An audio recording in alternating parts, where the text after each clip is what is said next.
Sorry, we were discussing the law. Good afternoon, everybody. My name is Lauren Kierans. I am a co-founder at the European Whistleblowing Institute and the Director of Education. And I'm delighted to welcome you all back after your lunch, so I hope you're all well fed. We are going to be looking in this panel discussion at the enforcement of whistleblower protection. And so we're going to be looking at it from a number of different perspectives, including the enforcement and interpretation of the directive and national legislation by competent authorities, the courts, and also we'll be looking at, I suppose, the European Commission will be giving us some insights into some of the provisions in the directive.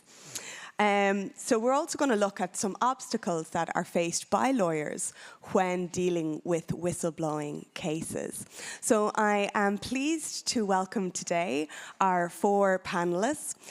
First of all, we have Radu Nicolae, who is, I should have had more lunch, who is the president of an association for cooperation and sustainable development in Romania. He's an international expert in anti-corruption law and in asset recovery. He supports whistleblowers in his work in Romania and is also the country editor for the Whistleblowing Monitor. Thanks, Radu. We then also have Kim and Nguyen, who is the coordinator of the forensic auditor at the Belgian Federal Ombudsman. So Kim leads the team investigating whistleblowers' reports and whistleblower protection cases in both the public and private sectors. And in addition, she's a board member of NEIWA. We also have Kristian Leko, who is an attorney and partner at R&L law firm in Prague. And he has represented whistleblowers in two very high-profile cases in the Czech Republic. And then finally, we have Christel Mercadé, who is a lawyer working in the European Commission's Unit of Fundamental Rights Policies within the Directorate General for Justice. So her main area of work includes enforcement of the EU Whistleblowing Directive and also the Charter of Fundamental Rights. So I'm very, very pleased to have you all speak at this conference today. We're going to commence with Radu. So if you'd like to take the floor. Thank you. I hope you can hear me. Okay, it's very good. Thank you. I will, in my introductory speech, I will point to an issue which would add more complexity to what already was discussed today. And we had very good panels. The previous one was absolutely important, talking about the credibility. I think it's an important discussion. But I want to stress the importance of interim relief, because a common challenge that I have met supporting whistleblowers in Romania it's the retaliation. And an important element when we face retaliation is to have access to interim relief. And Article 21, paragraph 6 of the directive says, and I quote, whistleblowers must have access to remedial measures against retaliation, including interim relief pending the resolution of the legal proceedings. End of quote. So each country transposed in some ways this element of the directive. I want to say something about how Romania transposed and what's the result. So we have a procedure in the transposition law which is called presidential injunction, in Romanian ordonanță președințială. This allows the judge to order the suspension of the retaliatory measure and restore the whistleblower to their previous position without requiring a ruling on the merits of the case. In fact, judges have a broad discretion in ordering any measures that they deem necessary to put an end to the retaliation. Whistleblowers that experience such retaliation may go to the court. A specific court, the second of the fourth court levels in Romania, which has the territorial jurisdiction over their residence. The burden of proof in this case is shifted to the employer, who must demonstrate that the adverse measure was justified by reasons others than the whistleblower report. Basically, courts apply 4 conditions for granting this injunction. Prima facie case, so the whistleblower has to demonstrate that she reported misconduct qualifying for the protection. Second is urgency, so the retaliation must pose a risk of irreversible and immediate damage to the career and financial sustainability and stability of that person. Proportionality, granting this injunction must not prejudge the legality of the contested retaliation measure. And provisional nature, so injunction remains in place only until the main case concerning the legality of the measure, the retaliation measure, is resolved on the merits. So I assessed how this procedure was applied. I reviewed all court decisions related to whistleblower protection from 1st of January 2023, immediately after Romania transposed the directive, until early February 2025, so 2 years period. I found that we have approximately 280 court rulings related to whistleblowers, and many of them involve this interim relief, this injunction procedure. For instance, to the external channel, to make a comparison to the external channel, which in Romania is an integrity agency, they registered 400 cases of people addressing them as an external channel. So you see, from my point of view, this is quite a success. There are many cases, so we can build on this jurisprudence. For preparing the conference today, I selected 24 court decisions, many of them final, covering whistleblowers from the public sector, private sector, state-owned enterprises, and also non-profit organizations. What Anna said, that also non-profit organizations we have to look into. In Romania, there are universities and churches which entered into my my panel of cases. But anyways, interesting. Among the findings, and I will close in a minute, I found that the fastest injunction was granted in 13 days, including weekends. So from the moment when the case was registered, it took 13 days for a judge to grant injunction. I also analyzed the reasons why the courts granted and rejected injunctions, and I think why they rejected is more interesting than why they granted.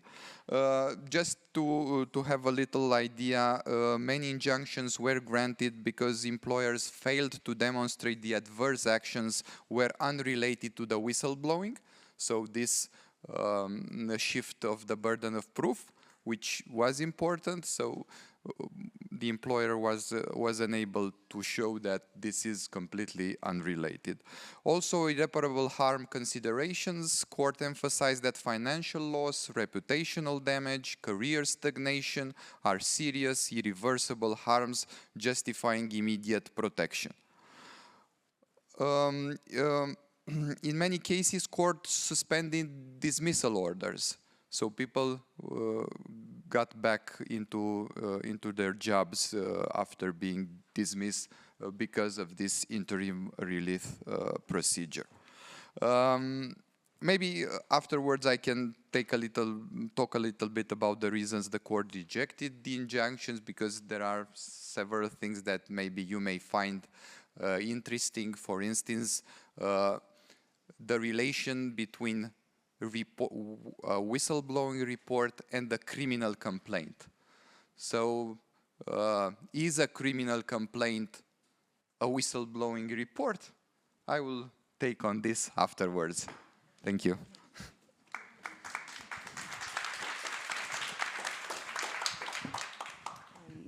That was excellent. Thank you very much, Radu, for those insights. I'm looking forward to getting into more of a discussion about your findings shortly. I'm going to now hand the floor to Kim, so you may Thank you. Commence.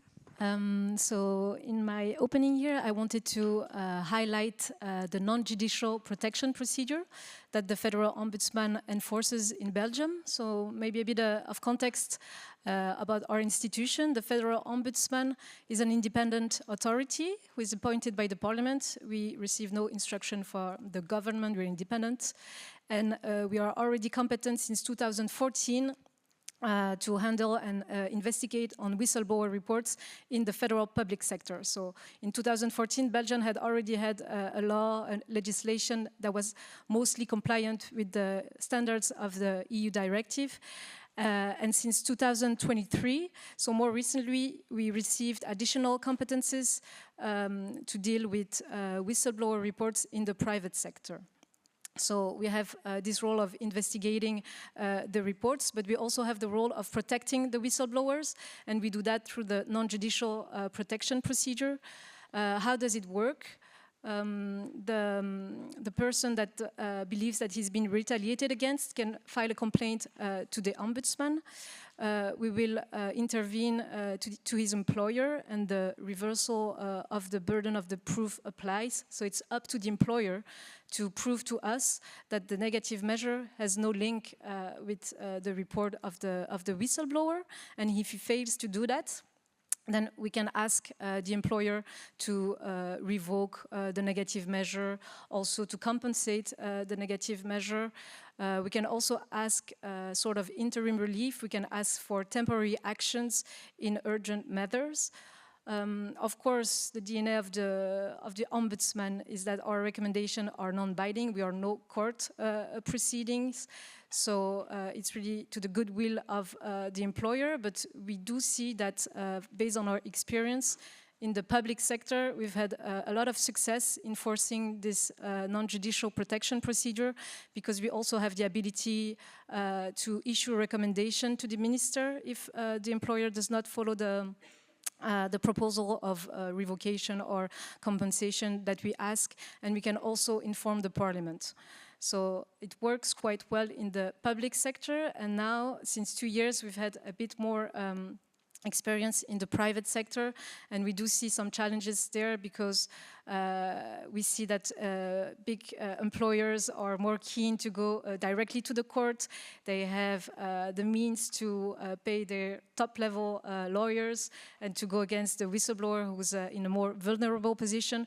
So it's something that we really want to try to work on, and that's why we're also happy to be joining such events, so that we can exchange experience and find some innovative ways to better or to reinforce the protection of whistleblowers. So I think the non-judicial protection procedures is definitely something that should be more worked on, because it avoids long procedures, actually, long and tedious and costly procedures for both parties, but especially for the whistleblower who's in a more vulnerable position.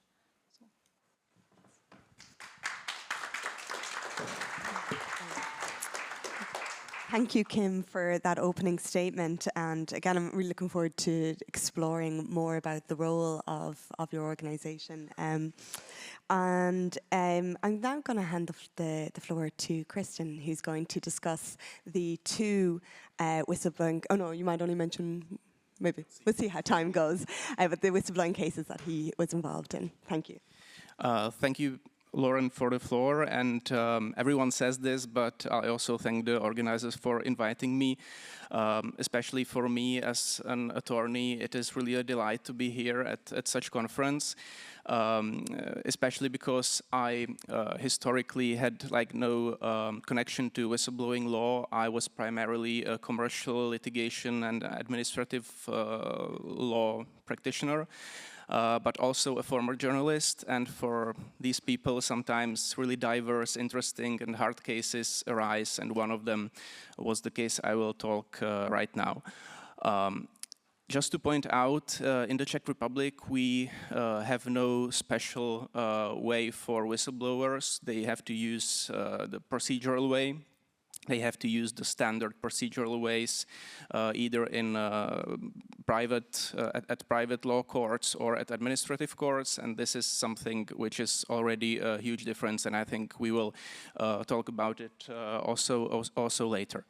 But I also may sound a bit skeptical in my opening speech because which I think is something like the limits of the interim relief against the retaliation measures against whistleblowers. I'll talk about it later.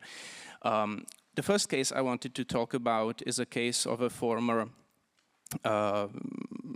chief of or chairman of a regulatory body in the field of transport regulation in the Czech Republic. It is a regulatory body which was implemented upon a EU directive. And back in fall 2022, this chairman sent a letter to the European Commission regarding possible breach of EU law regarding certain property transaction between state-owned Czech railways and state-owned company which administers the railways itself in the Czech Republic, like the rail infrastructure. This ended like this, and a few months later he was attending a competition for reappointment as the chairman of this regulatory body for next 6 years. And on the day on which the government should decide about the appointment or the reappointment, the Minister of Transport called my client and asked him whether it is right that some months ago he sent a nasty letter to Brussels regarding this transaction, which was in the value of billions of crowns, so it was like important for the Department of Transport. The client confirmed it and sent the letter to the client, to then chairman of this regulatory body, and in a few minutes he called him back that he withdraws the proposal for his reappointment, and a week later the government decided to dismiss the whole regulatory body instead and to merge it with the Czech Competition Authority. This is the story. We filed a standard administrative action against this decision. One of the arguments was that it was a retaliation measure against a whistleblower. In, I would say, really record time, we succeeded. In half a year, we had a decision on the merits by the municipal court in Prague. But in the meantime, the government or the coalition government pushed through a law through the parliament, which actually really dismissed this whole regulatory body and merged it with the Czech Competition Authority. So in the end, we had a very nice court decision which can be used by academics. It is like a beautiful case for a lawyer, and it was also then also confirmed by the Supreme Administrative Court like a year later. But in the practical point of view, the regulatory body, the office, doesn't exist anymore, and the client cannot go back, and he only has a nice decision, and he might become some compensation money in the future. Who knows? Maybe even not that. That will also be decided by courts in the future. And then this brings me to several remarks which are more general maybe. The first of them is that is this really what the protection of whistleblowers should look like? Because the whistleblowers are mostly people who are really servants of the state. I'm talking mostly about, because I came only into contact and I represented only whistleblowers in the public sector, but those are, in my opinion, the vast majority, at least in the Czech Republic. And those are really mostly people who are really servants of the state. They live for their agenda, they care about it, and they don't want anything wrongful to happen. And that's why they blow the whistle. And they don't care about the money, they don't care about any compensation. They basically care that they are not dismissed from their role. And unfortunately, from my experience, it is very difficult to do so. And this is, in my opinion, the primary role which the law actually should give the whistleblowers, and that's really this interim relief against the retaliation measures. Because what happens usually in the Czech public sector when someone blows the whistle, a series of quite brutal retaliation measures is put against this person.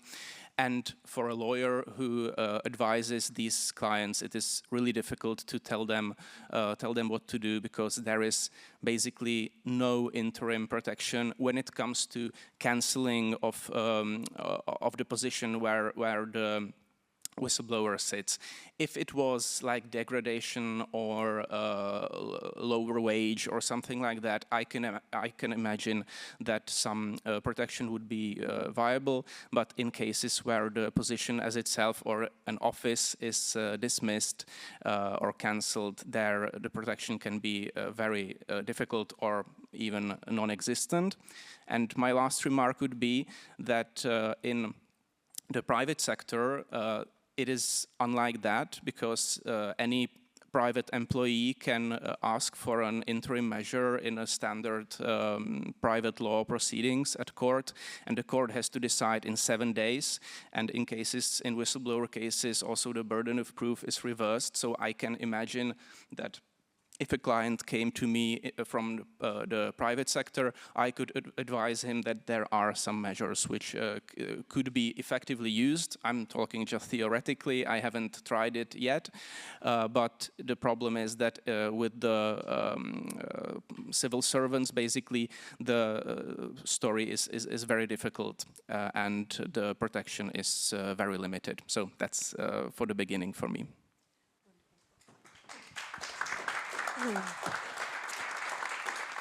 Thank you very much, Kristian, for giving us the background to that case and also including your insights into the difficulties around these cases.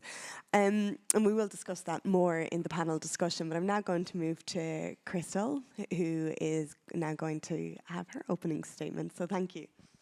Thank you very much, and good afternoon, everyone. I hope the lunch was not very heavy, so we can have a meaningful discussion this afternoon. This panel is a dream for an EU official who actually was part of the negotiation, and see how in practice the rules that one has participated to adopt are put into practice. I'm Christel Mercadé, so I was part of the team drafting the directive, negotiating the directive, now enforcing the directive. Long time and a long path. Today, the idea of my intervention is not so much a speech or a hands-on implementation of the directive, but rather giving an overview of what the directive meant, what the EU legislature intended to do with the directive, particularly when it comes to implementing legal remedies. Let me just do some introductory words about the aim of the Whistleblower Directive, which is by now the nickname that the Court of Justice has given to Directive on the Protection of Persons who report breaches of union law, so the Whistleblowers Directive, Directive Lanceur d'Alerte. So in its court judgment, and Zeta Georgiado has mentioned it this morning, but it recalled the court support the importance of this instrument in terms of providing a high-level, balanced and effective protection of persons who report breaches of EU law in areas in which such breaches are likely to be particularly harmful to the public interest. This is the plain and easily understandable way that the court has to say that this directive does aim to protect those who report breaches of union law. The directive established two sets of obligations actually to protect whistleblowers.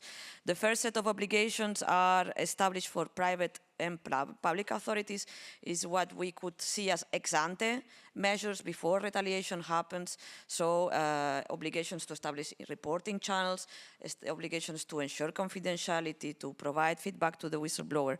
So a set of obligations that actually would aim to prevent retaliation to happen. But of course, the directive is not blind towards the real risk of when a person reports suffering actual retaliation, so that his or her identity is revealed, and establishes as well a set of measures that aim not only to receive legal remedies, but also support measures by the competent authorities. In that, I would like to have a bit of an insight already, or a bit of a first explanation of what are the challenges of this set of measures, so both from the measures of support of the competent authorities, but also the legal remedies. It is true that the directive provides for a new effective system of effective protection to whistleblowers, but the remedies that were included were not new remedies. So the directive in its majority relies to already existing legal remedies at national level, interim relief, exemption of confidentiality, the possibility to seek dismissal, the possibility to have compensation, and with the exception of the reversal of the burden of proof, which is the most tailored, let's say, legal remedy towards whistleblowers, the others rely really on a set of existing legal remedies with an objective, which is basically embedded in the last part of the directive, which the article, which is that whistleblowers have a full compensation, that they have effective access to effective remedies, so that they can try to combat or fight the adverse effects of retaliation. So just as a first insight, this new regime of protection, even if based on existing legal remedies, is still in most member states a new legal regime. So one of the main challenges that there is still at national level, in my view, is that the core task is placed on national courts, but yet there is still a work to do in terms of training, awareness raising, even though national courts may use interim relief for general basis, but reversal of the burden of proof in other cases, there is still a need of expanding the culture of who are whistleblowers, what remedies whistleblowers have, how can remedies be implemented, and there is a true task of training national courts in particular on this endeavor. From the European Commission side, of course, first and foremost, our job is to make sure that all member states have a correct transposition of the directive, so that their national laws do provide for all the legal remedies that the directive establishes in a comprehensive manner that ensure legal certainty and clarity for the whistleblowers, that whistleblowers understand that they are whistleblowers and that they understand which type of remedies they have. But of course, we also aim to complement that work of enforcement with policy measures. We have established an expert group at the European level. I think it's already by now 6 years or 7 years that we have the expert group. I know we just did our 10th meeting last year, so it's a number of years. And the idea of this expert group, which gathered until now national authorities, is to have a common understanding of what the directive provides for, what the national laws should provide for, and how the national laws should be interpreted in light of the directive. But more targeted towards legal remedies, we have also put in place at the European level or DigiJust level 2 sources of funding.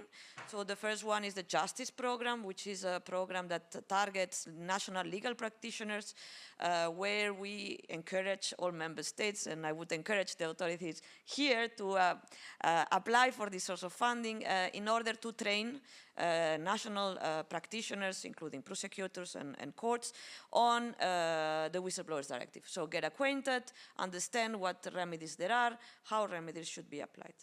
The second source of funding is the Citizen Rights, Equality and Values source of funding, out of which today's conference is embedded in a project that we have funded last year under this source. It's a source of funding that we have in order to enhance cooperation between civil society and national authorities, which could also include activities on training and awareness raising.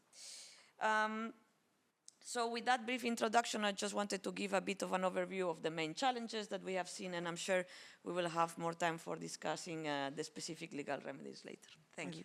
That's wonderful. Thank you.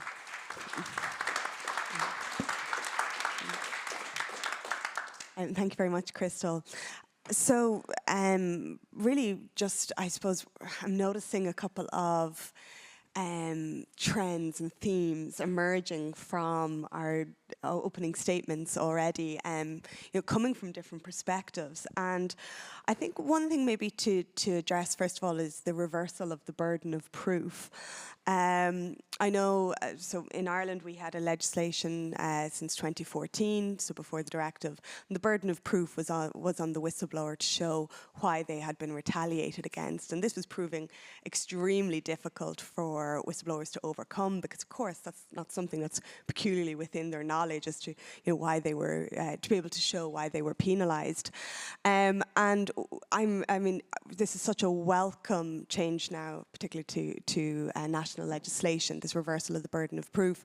And I'm really fascinated to see that it's also included in your work, Kim, that you're doing,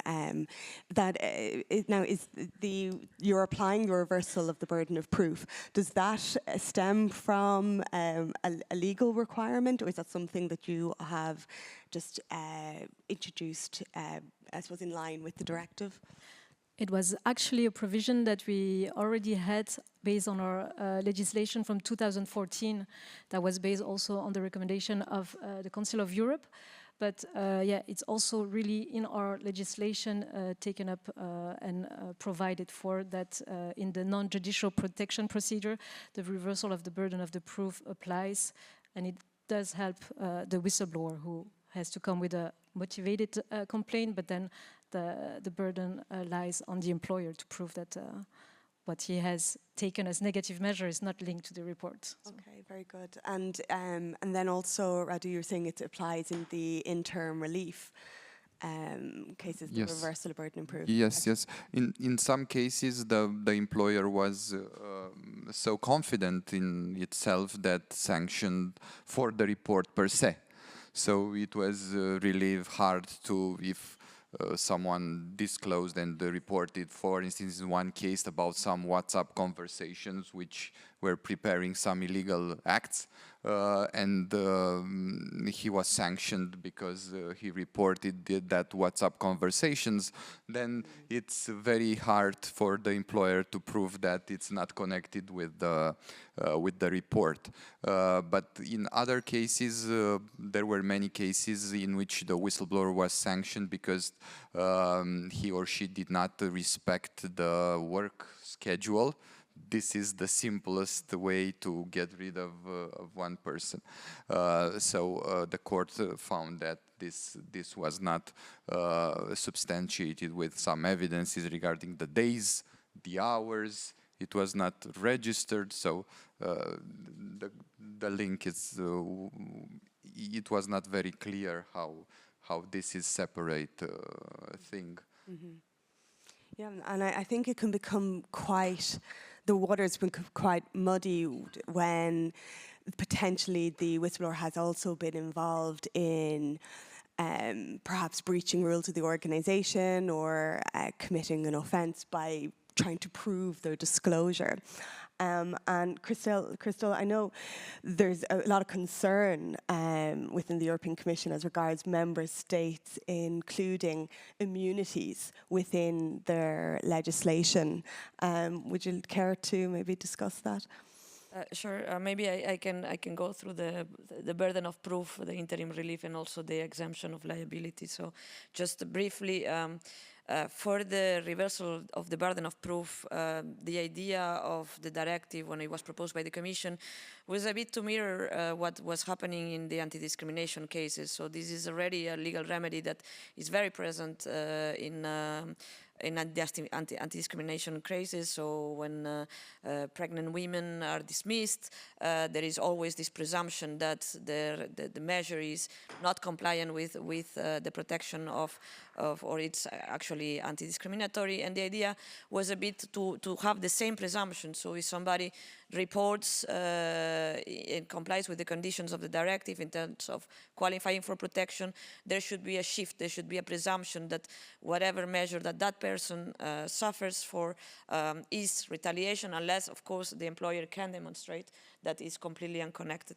So that was the idea of the reversal of the burden of proof, which is, as I said, not an unknown notion of national labor law, but then in this type of situation applicable also to whistleblowers, which this is a bit the main novelty of the set of legal remedies. In terms of interim relief, the directive, as I mentioned before, really supports itself on the procedural autonomy of the national member states. So it's rather an obligation of compliance or objective that there should be interim relief, that there should be remedial measures. There is a recital that really clearly explains that the whistleblowers may suffer financial loss in the meantime when they are in the legal process, and that such interim relief should be available and should be one of the measures that courts should grant when overseeing the cases.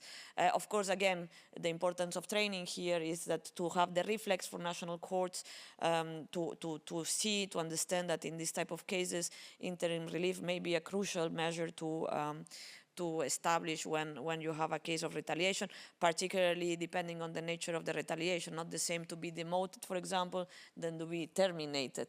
So there is also a balanced approach there, and that's why the directive leaves a bit also the discretion of what appropriate measures should be put depending on the type of retaliation, but there should be a possibility. In terms of exemption of liability, and I think this is where your question was coming from and we were debating just before the starting of the panel, there are three types of legal remedies that the directive provides for. So the first one is that a person should not suffer retaliation for the typical non-disclosure agreements that everyone in its employment contract has. I think that by now standard forms of contract of employment always have a duty of confidentiality, and this is the easiest way to go against the person, saying, okay, you took documents from my company to the external authorities, to the public, you have breached this, and for that I have a right to dismiss you or sanction you. So this was the first legal remedy, and one of the most obvious ones that the directive provides for. The second one is not so much as regards exemption of liability of confidentiality rules, but rather other forms of civil liability, let's call it that way. Breach of trade secrets directive, breach of copyright, in some member states even breach of protection of personal data, defamation. So more type of liability linked to civil liability that it's unconnected to the employment contract, but could also be used as a measure of retaliation for the whistleblower. So there, the directive is quite clear that the whistleblower who complies with the conditions of the directive should have a legal remedy to seek dismissal of the case, but again, the directive supports itself in the existing remedies of the member states in order to respect a bit the procedural autonomy of the member states. And the third one, which is one that we have also included in the report of transposition, is the liability connected to the access of information.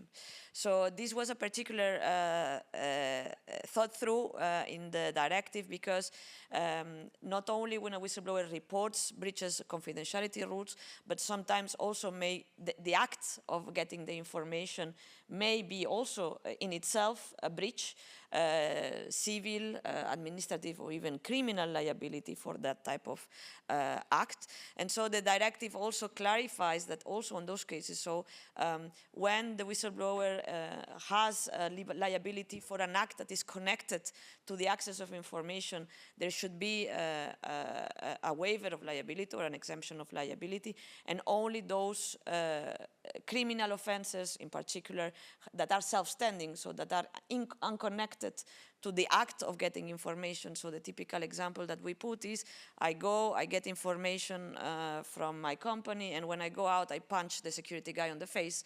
Well, that act may not be connected to the access of information, and therefore that would continue to govern by the national criminal provisions.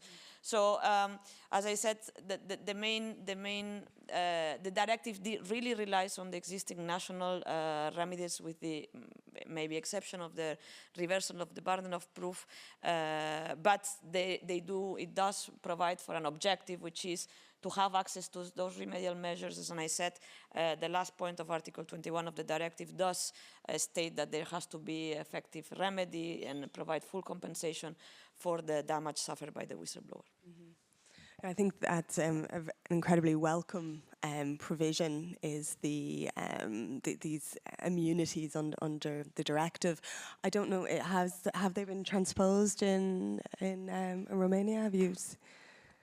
I the cases are not so complex, although I encountered a case of a whistleblower which I supported, which reported on some breaches in the local tax systems because some people were exempted or lowered the local tax, and in order to have access to this report, which were on a database, he accessed the database and downloaded the evidences from that database, and then forwarded as a part of his report. But the employer, which was a public institution, a local council, initiated only disciplinary action based on that breach, not civil action or other liability. So it was easier to grasp within the retaliatory measure that aspect. So otherwise, I did not encounter more complex cases. They may be, we don't know yet, still too early probably. Okay, thank you very much, Radu.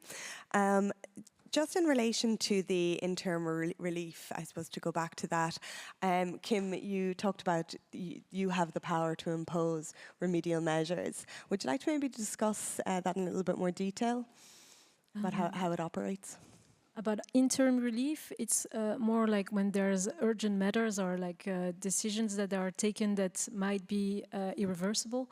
We will try to go talk to the employer and intervene to ask to suspend the measure. For example, in one case, I remember the service was being reorganized, and the whistleblower was facing, or they were planning to downgrade the whistleblower's position. So what we did is intervene to the administration and to ask them to suspend the whole procedure, reorganization procedure of their service, while we had the time to clarify the situation and to really investigate on the merits of the retaliation case, which happened. So they suspended for several months. It lasted quite a long time for everyone, for us too, for the whistleblower too. But in the end, it was a good measure, interim measure, because the suspension of the reorganization helped us to talk with the administration, and in the end, they did go to their restructuration of their service, but the person was not downgraded and kept his managerial position. So that was a good intervention, non-judicial intervention. So that was kind of a success for us. Absolutely, that's excellent. I said it's wonderful to see such a power being given to a competent authority under the directive to be able to, I suppose, reduce the costs for whistleblowers who have to go to court to impose their rights.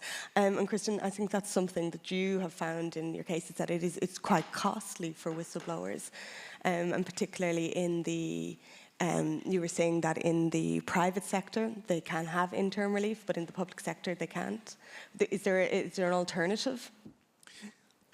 Yeah, basically it's like you said, and I will maybe just comment on what Christel said about the that the existing national or member state provisions or remedies are used, which makes sense, but obviously it is problematic when the existing measures do not work well for some groups of people.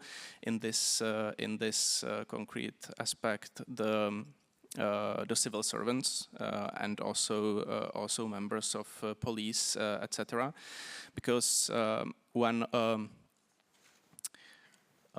private employee is terminated, he can go directly to court and also can use the interim measures, the interim relief, some preliminary injunction. But all the civil servants which serve under the State Service Act, every decision in their employment is an administrative decision under administrative procedure. So they can first file a normal appeal to the highest state secretary, who is basically a deputy at the Ministry of Interior, and first then the person can go to court, to administrative court, and first after the appeal they can also ask for any interim relief from court. And this all was made for the government to be able to better control the state sector, all the employees in the state sector, and to be honest, the protection of the state employees is much lower than the protection of normal employees, because simply the court decision is postponed by many months. And of course, this works also for the whistleblowers. So when and we had a second case, which I would like to at least briefly mention. It was a case of a head of the insolvency department at the Ministry of Justice. And historically, really 5 years prior to this, to what happened, he filed a report internally to the then minister that his former boss did some wrongful doing with basically licenses of insolvency administrators.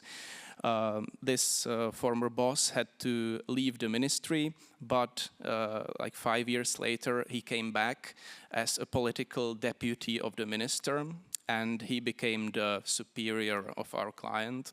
And from the first moment, he started retaliation measures against him, which ended with a reorganization of the ministry, which would end in our client losing his position. And we tried several measures, including a report to the whistleblower authority, which was admitted, but he has no competence whatsoever in doing anything. And we also tried to file an interim measure proposal to an administrative court, but we were completely dismissed, and as well as from the Supreme Administrative Court, which then also dealt with the case. And we were told that simply there is no possibility for the state employee to anyhow challenge the organizational change at court. Like ex ante. Of course, ex post it is possible, but the position no longer exists, so that doesn't really work. Just a last remark to this case. It was in the end success story, but not because of any legal measures and remedies, but because the case was quite intensively medialized, and the deputy minister, who was basically responsible for the retaliation measures, completely discredited himself, including that he ran away from the journalists through a window on the toilet, and it was really something that was absolutely unprecedented, even in the Czech politics, and it became absolutely it became a risk for the minister himself. So he decided to resolve the case, that he dismissed the deputy minister and reinstated our client in the position of the head of the insolvency department. Yeah, very, very interesting. Sorry, Radu, would you like to add to that? You raised an underlying issue that I want to build upon, because we also had two cases which are similar. So talking also on interim relief, not on merits, two whistleblowers said they were retaliated by reorganization. So they claimed to the court they lost their position due to reorganization. And the courts in both cases, which were different courts, rejected the injunction, saying, for instance, that, and I quote from one case, "The government decision represents a general normative act that applies to all personnel within the General Secretariat of the government, being difficult to believe that it represented a legislative measure that primarily targeted the plaintiff position." End of quote. And in another case, another court ruled that it was a local government normative decision, and the court said, quote, "The measure targeted the reorganization of multiple departments, not just the claimant's position, then was justified by the documents that form its basis, a letter issued by the prefecture." End of quote. So these are somehow the limits of the law, because it's really hard to claim that you were targeted when many other people were in that place. Just to... Thank you. That's what you quoted. It's basically the same what the Czech Supreme Administrative Court ruled in our case. And it's even more complicated in the Czech Republic, because the organization of the public sector is basically one document which is amended once a year by the government. So it includes all the positions in the whole state sector. So then this argument is even stronger. The court says, well, it's a quasi-law, and how can a law be a retaliation measure? Okay. Very good, very good. Thank you. We've been focusing a lot on, obviously, the whistleblower protection and, you know, the limits of the law around retaliation. But I'm just wondering, do the courts have any role in relation to the wrongdoing itself? And I mean, is that a weakness? Are we, you know, looking more to the competent authorities to be able to address the wrongdoing? So I just don't know if you have anything to add on that. If you ask me, so the positive ends here, because there are two separate things. There is one thing of protection to whistleblowers, and then it's another thing of the completeness or the relevance of the report or the information or what is there. So I think this should be different, because irrespective if the report is grounded, has evidences or things, whistleblowers should be protected per se, irrespective of what they report. But when it comes to the merits of the report, if they are really useful and are used, then here there are complicated things. What I've seen in Romania is that some cases that I followed transformed into criminal cases, and people were prosecuted. As you know, it takes a lot from prosecution to final conviction, maybe 5, 7, 10 years It depends from country to country, so it's too early to assess these reports right now. There were some cases which the reports were grounded, also public disclosure which ended up in criminal files. In some, for instance, some month ago, a case which was very prominent in Romanian media in 2020 ended up, and the criminal and the persons were acquitted. So a criminal prosecution started, but in the end the persons were acquitted.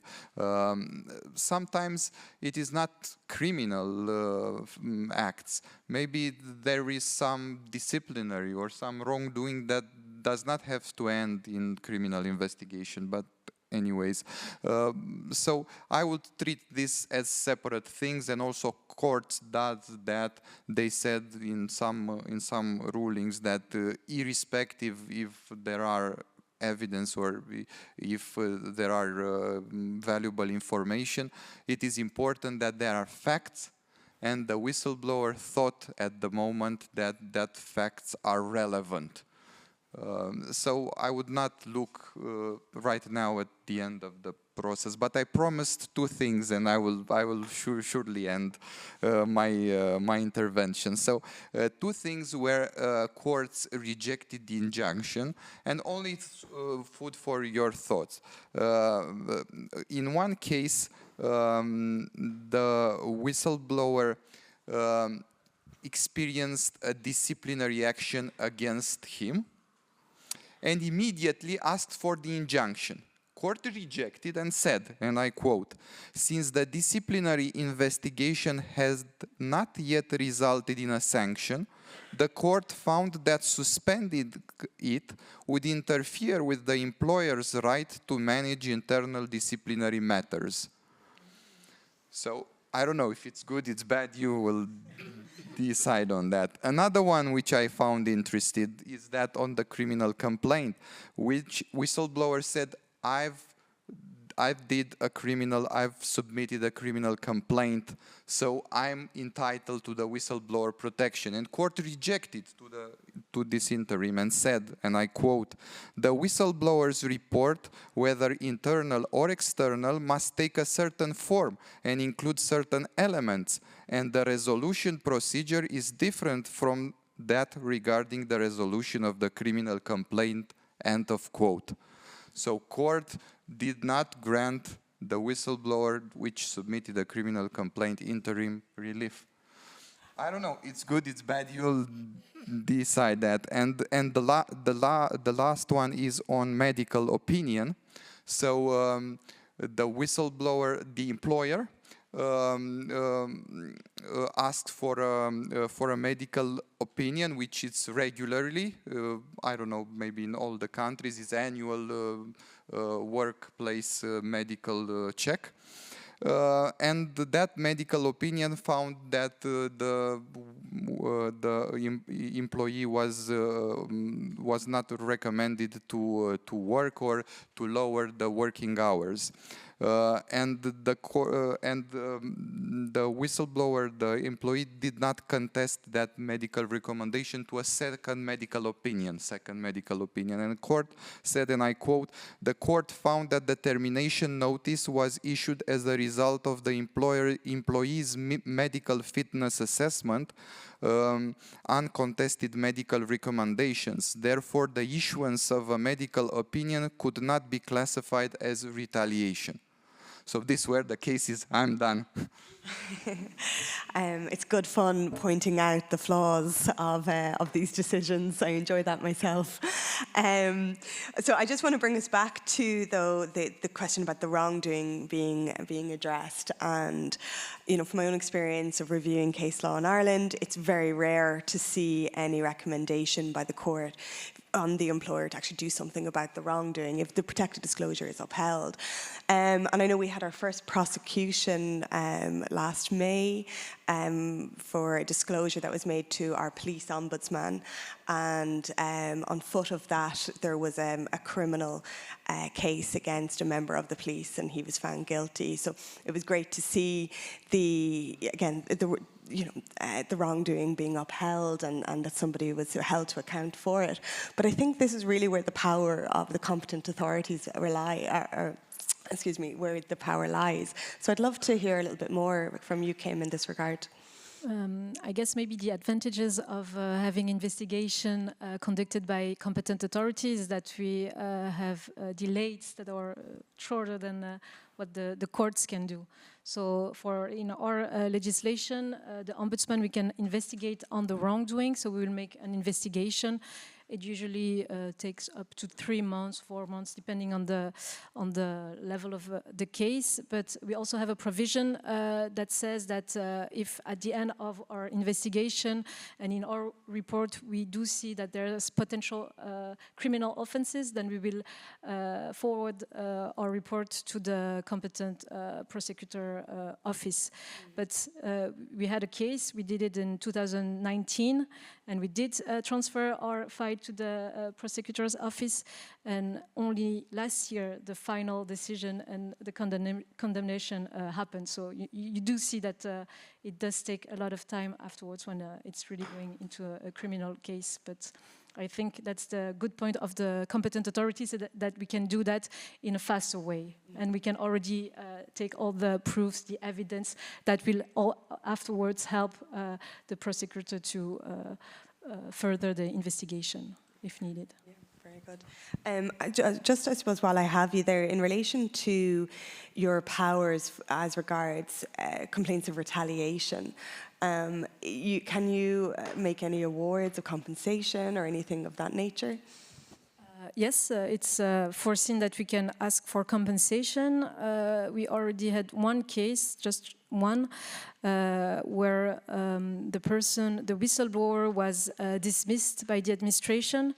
The administration said that they had no corresponding position in their service to reintegrate the whistleblower. We could see that it was not true, because on the staff plans there were plenty of positions that were corresponding to the profile of the whistleblower. So we asked them to reintegrate the person or to compensate him. The administration chose to compensate him, and they gave him the equivalent of 15 weeks of salary, so through the non-judicial procedure, which is the equivalent that he would have gotten if he had gone to court for the unlawful termination of his contract. So we found it's a semi-successful story, because the best way would have been for him to stay in his position, to be reintegrated. And that brings me to the blind spots of the protection. So we have a lot of strong legislation, I think. Everything is good on paper to protect the whistleblowers, but there are some cases where it's very difficult to really protect them, in the sense that the person has to go away from the service where he was working. He will be isolated. When he's isolated or a bit cast away, it's very difficult to really try to really protect him in those kind of circumstances. So compensation is nice, but well, it's not the perfect solution. It's not the best protection for whistleblowers who are retaliated against. Very good. Lovely. Thank you very much, Kim. I'd like to open up to the floor if there's any questions for our panel.